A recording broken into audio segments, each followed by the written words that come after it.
तो सबसे पहले यूरोपीय देश में कल कारखानाओं का आविष्कार हुआ लगभग 16वीं शताब्दी में, और खास करके पूरे दुनिया में महिलाओं को ये पुरुष प्रधान समाज उसे भोग के वस्तु समझते थे और सिर्फ घर का काम करना, चूल्हा चौका करना और पुरुषों को खुश करना, यही उनकी जिंदगी थी। लेकिन जब आधुनिक विज्ञान हमारे देश में और दुनिया में आया तो उसे मजदूरों की जरूरत पड़ी। जब उसे मजदूरों की जरूरत पड़ी तो वो सामंती जो बेलियां थी, जो लाखों वर्षों से खासकर महिलाओं को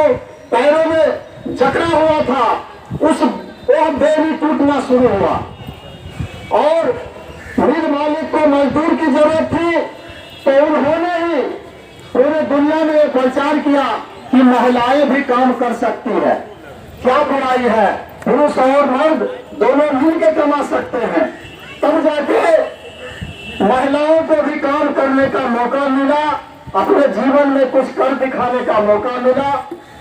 और यह सिलसिला चल रहा था। और उस समय महिला हो या पुरुष हो, उसे जो काम का नियम था तय, वो कम से कम तो 16 घंटा और ज्यादा से ज्यादा 18 घंटा 20 घंटा काम करवाया जाता था और मजदूरी में उसे जो मिलना चाहिए वह नहीं मिल पाता था। तो सर्वप्रथम अमेरिका के शिकागो शहर है, अमेरिका में वैसे 50 राज्य है और शिकागो भी एक राज्य है। वहां पर मिल मजदूर जो थे, जो हमारे कांग्रेस थे, उन्होंने आपस में यह बातचीत किए या तय किए कि हम लोग सिर्फ काम करके पूंजीपतियों को सेवा करने के लिए पैदा हुए हैं, ताकि हमारा भी कुछ इच्छाएं हैं, कुछ हमारा भी खुशी है, कुछ हमें भी आराम मिलना चाहिए, तो हमें इसके लिए कुछ करना होगा। तो पहले साथी लोग यह तय किए कि ये लोग बहुत ज्यादा काम लेते हैं, हम लोग ऐसा करते हैं कि मशीन को ही खराब कर देते हैं। जब तक मशीन खराब रहेगा तो हम लोग कुछ आराम कर लेंगे। तो शुरुआती में जो है हमारे मिल मजदूर जो भाई थे वो क्या करते थे, मशीन को ही खराब कर देते थे और ये मशीन खराब होने के वजह से बहुत लोगों को आराम भी मिला। लेकिन मिल मालिक क्या किया कि ज्यादा उससे नुकसान होने लगा तो उसमें मजदूर को छटनी भी करने लगा, उसे पैसा देना भी बंद कर दिया तो और मुश्किल हो गया। तो फिर साथी लोग बैठे, फिर विचार किए कि नहीं, ये ठीक नहीं है साथी, हम लोग जो है मशीन को खराब करते हैं, प्रोडक्शन रुक जाती है और उसमें हम लोग को घाटा हो रहा है ज्यादा, तो इसलिए हम लोग जो है मशीन को खराब नहीं करेंगे।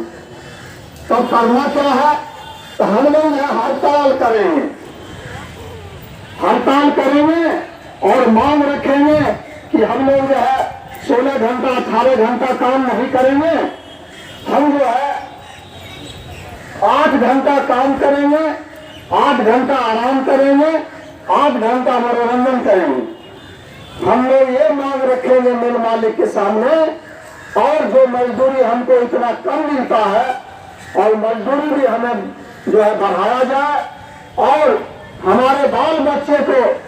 शिक्षा के लिए व्यवस्था की जाए, हमारे रहने के लिए आवास की भी व्यवस्था की जाए। ये सब मांगे आपस में जो है मीटिंग करके और जो है हमारे जो कैबिनेट थे वो सब तय किए और तय करने के बाद जो है वो 1886 से पहले ये काम शुरू कर दिए थे और भीषण हड़ताल हुआ अमेरिका में और अमेरिका के आंदोलन पूरे दुनिया में आग की तरह फैल गया और देखते देखते यूरोपीय संघ में, यूरोप देशों में, एशिया में हर जगह आंदोलन शुरू हो गया। अपना जो है हिंदुस्तान में भी आंदोलन शुरू हुआ। तो वहां के मिल मालिक और वहां के शासक वर्ग एक बहुत बड़ा साजिश रचा और आपस में बात करके और सारे मिल मजदूर को एक बहुत बड़ा ग्राउंड में, उस ग्राउंड का नाम अभी हम भूल रहे हैं, शिकागो शहर में एक बहुत बड़ा मिल था। उस ग्राउंड में सब मजदूरों को बुलाया गया कि आइए, सब मिल मालिक आप लोग से बात करेगा, आपके मांग पर जो है गौर किया जाएगा और यहाँ पे आइए। और ये मिल मालिक सरकार से मिलकर एक ऐसा साजिश रचा कि पुलिस जो है मजदूर के भेष में, वहाँ के जो गुंडा थे, पुलिस थे, वो जो है मजदूर के भेष बनकर उसको सिखाया गया कि मजदूर के बीच में चले जाओ और रोड़ा पत्थर और यहाँ पे गोलीबारी शुरू कर देना और तब जाके हम पुलिस फायरिंग करेंगे इधर से, तब मजदूर को जो है सिखाएंगे सबक। वही हुआ। वहाँ के प्रशासन और वहाँ के अपराधी लोग को हथियार थमा दिया गया, बम थमा दिया गया और उस भारी सभा में जो है पुलिस फायरिंग हुई, वहां पर बम फेंका गया और वहां दर्जनों साथी शहीद हो गए और जो उस ग्राउंड में भाग नहीं सके वो वहीं मर गए। और तब जाके उनका जो खून बहा, खून से लथपथ जो किसानों मजदूरों का जो प्रतीक बना हमारा ये लाल झंडा,